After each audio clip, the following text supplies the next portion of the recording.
Salut à tous, c'est Manu. On se retrouve pour cette vidéo où j'avais déjà présenté dans une autre vidéo la Ortur Laser Master 3 10 watts.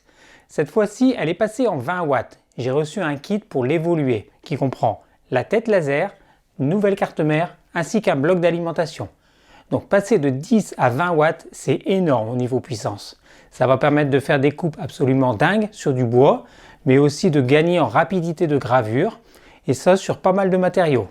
On va voir tout ça en détail. Allez, c'est parti. Tout d'abord, une information importante que j'ai reçue pendant la création de cette vidéo, c'est que ce kit qui m'a été envoyé par le site Made the Best n'est pas le kit final qui permet de faire évoluer la tête en 20 watts. Moi, ce n'est pas le kit d'évolution que je vous présente ici, mais c'est carrément plusieurs pièces à remplacer. Comme je vous disais dans l'introduction, j'ai bien sûr reçu la tête 20 watts référence LU3-20A, mais également une nouvelle face avant qui comprend la carte mère, ainsi qu'un nouveau bloc d'alimentation. Ça, c'est mon ajout vidéo de dernière minute, puisque maintenant la tête de 20 watts est commercialisée. Donc on va retrouver plus de détails sur cette nouvelle tête, notamment le point laser qui est extrêmement petit, l'entrée d'air A6 qui est intégrée dans la tête, comme pour la 10 watts, la double ventilation pour allonger la durée de vie de la tête, le système de béquille pour avoir la bonne hauteur de focus. Et ici on va voir les tutos d'installation, on voit qu'elle est compatible avec toutes les Master 3 et les Master 2. Et enfin la composition du vrai kit que vous pourrez acheter pour la mise à jour de votre machine. Voici les nouveaux éléments comparés aux anciens. Niveau de la face avant, ça change pas grand chose. Par contre ici j'ai la tête 10 watts d'origine. Et voici la nouvelle de 20 watts qui est beaucoup plus imposante. Elle est plus grande, plus large, plus lourde. Et la cale de réglage du focus est intégrée à la tête. Donc je commence par démonter la face avant qui contient la carte mère et donc tout l'électronique du système. L'ancienne réclamait 24 watts et 4 ampères et la nouvelle 6 ampères. Je récupère la carte micro SD pour la mettre dans la nouvelle. Je refixe cette face avant et je rebranche les deux câbles. Ça, c'est la grosse différence de conception qui est très bien vue. Sur la 10 watts, le câble d'alimentation était relié par une prise qui ne tenait pas fort. Et il avait déjà sauté plusieurs fois me gâchant des gravures. Et sur la 20 watts, le câble est directement intégré. Il n'y aura plus de soucis. Et ça, c'est vraiment bien vu, Ortur. Donc je commence par détacher l'ancien câble qui ne m'est plus utile. Je le débranche. J'installe la petite vis mouletée de réglage de hauteur sur la tête.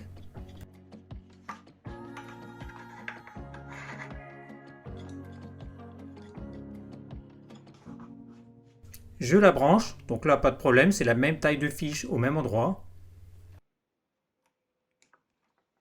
Et je viens rattacher le câble sur le chariot mobile avec des colliers.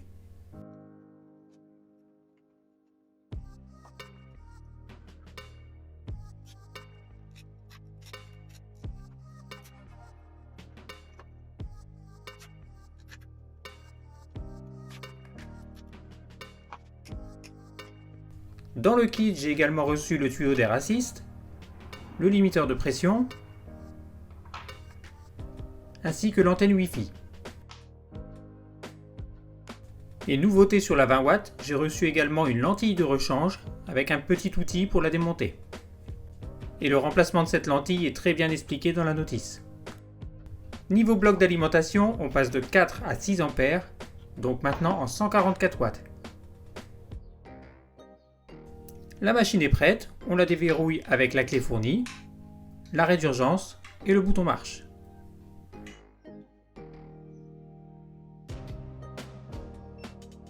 Elle s'initialise dans sa position d'origine, donc en bas à gauche. Par contre là j'ai un souci, la tête est plus large et elle vient frapper le cadre en aluminium. Donc j'ai vite compris comment régler ce problème, il suffit de déplacer la vis de butée qu'il y a sur le côté de la machine.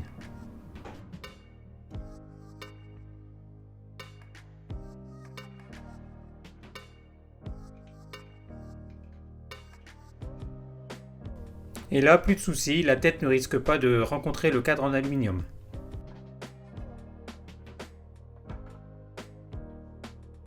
L'autre nouveauté qui est bien vue, c'est le réglage de la butée de focus qui est intégrée dans la tête. Donc avec ça, on est sûr d'être à la bonne hauteur. J'ai également reçu cet abac très pratique qui recense les réglages selon le logiciel utilisé, la puissance de la tête laser et le matériau. Donc là par exemple je veux graver du pain avec la 20 watts, les réglages c'est 20 mm par minute et 100% de puissance. Je lance un aperçu et il ne faudra qu'une minute 10. La petite fenêtre rouge vous permet de voir le rayon en toute sécurité puisqu'elle filtre les rayons laser. Donc là bien sûr je vous l'ai mis en accéléré, mais 20 000 mm par minute c'est la vitesse maxi de la machine et c'est toujours impressionnant.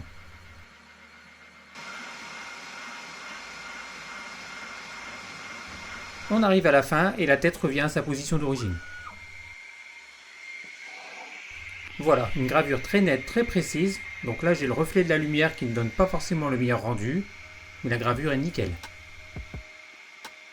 Alors il paraît aussi qu'elle peut couper du très gros cette tête 20 watts.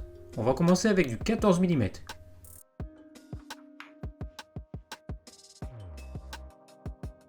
Je reprends mon tableau. Pour du pain en 15 mm et une puissance de 20 watts, il faut régler à 100 mm par minute, 100% de puissance et 2 passes. Dans Lightburn, j'ai juste fait un trait de 26 mm de large et je mets les réglages préconisés.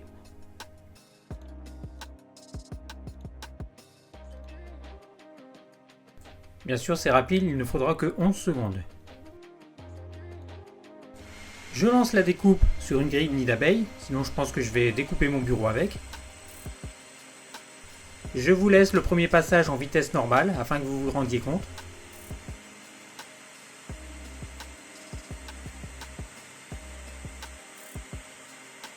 Ensuite il fait le deuxième passage, mais je me suis rendu compte que le bois était déjà coupé au premier passage. Donc voilà, incroyable, c'est super net. Je vous rappelle qu'on est sur du bois de 14 mm d'épaisseur.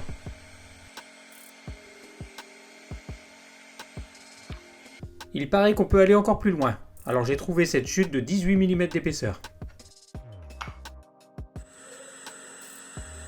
Donc là je vais découper un carré, et vous voyez cette fumée qui sort par la grille nid d'abeille, eh bien ça veut dire que le laser a déjà traversé la matière.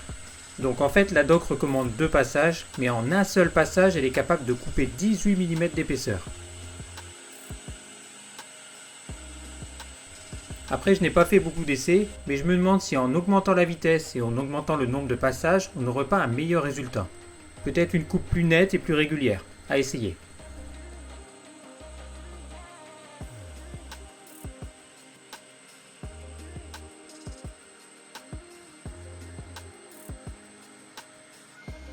Voilà, c'est très impressionnant comment elle fait une coupe aussi profonde et aussi nette.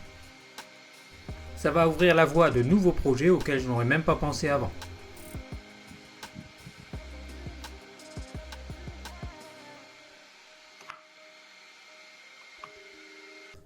On va faire un essai de découpe en acrylique maintenant. Je pars de cette photo de Yoshi que je vais vectoriser. Donc clic droit, tracer l'image. Je peux supprimer la photo d'origine et je me retrouve uniquement avec les contours.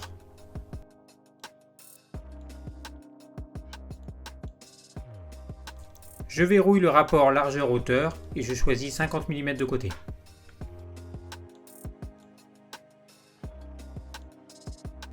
Comme je veux en faire un porte-clés, je vais aussi ajouter un petit trou pour pouvoir passer l'anneau.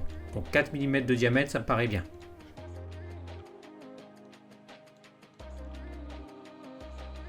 C'est de l'acrylique foncé de 5 mm, donc je prends les réglages pour la tête 20 watts. Je commence toujours par régler la hauteur de focus. Et c'est parti, je vous mets la découpe en accéléré.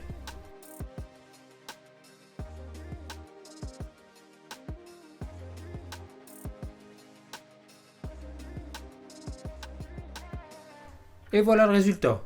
Ça se détache tout seul et la coupe est super nette.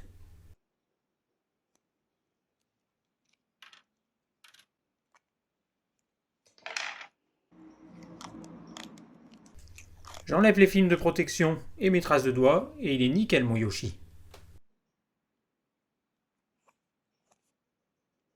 Je n'ai pas d'anneau de porte-clés donc je vais mettre cette petite dragonne à la place, ça sera très bien.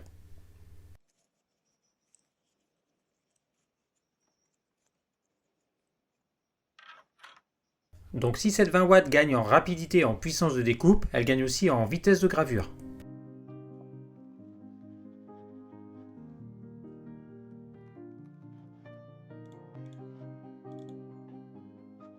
Donc je suis toujours à 20 000 mm par minute, soit 20 mètres par minute et 100% de puissance, soit la capacité maximale de la machine. Je suis à 8 minutes 55 pour une gravure de 16 cm de haut à peu près. Allez, c'est parti, je lance la gravure sur une planche de sapin.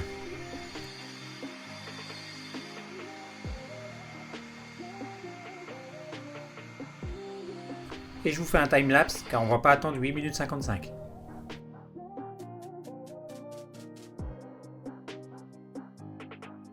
Voilà, le résultat est top et les dégradés sont bien respectés.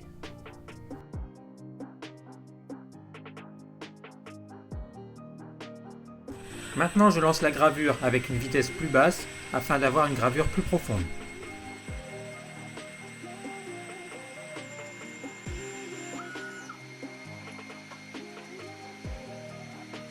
Mission réussie, on voit que le bois est bien creusé, ce qui lui donne un effet de relief. Je vous donne mon astuce pour pouvoir centrer votre gravure à l'endroit où vous voulez. Donc je commence par prendre les dimensions de ma pièce. Ici 58 par 18. Je choisis le deuxième calque bleu en bas. Je crée un rectangle. Et je reporte les dimensions. Donc 58 et hauteur 18 mm. Ensuite, je sélectionne le motif à graver, je maintiens la touche CTRL, je sélectionne le rectangle et j'aligne les deux. Donc là, je suis sûr que mon motif est pile poil au centre de mon rectangle. Donc j'ai bien un calque ici avec le motif à graver et le calque bleu ici avec le rectangle. Lui, je vais le régler à 1000 mm par minute et 2% de puissance. Donc j'active le calque 1 et je désactive le 0, comme ça j'ai uniquement le rectangle à graver. Je lance la gravure, mais bien sûr comme j'ai mis que 2%, ça ne grave rien, il n'y a pas assez de puissance. Ça me permet juste de voir si je suis au bord de ma pièce.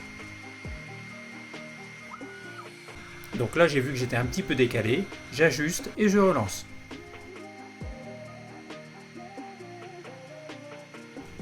Une fois que je suis bien calé, je réactive le calque noir, je désactive le calque bleu et je lance la vraie gravure, je suis sûr d'être au bon endroit. Sur le même principe, j'ai lancé la gravure d'un QR code. Là, je vous ai fait un ralenti, c'est sympa à voir aussi. Et je vous mets le reste de la gravure en accéléré.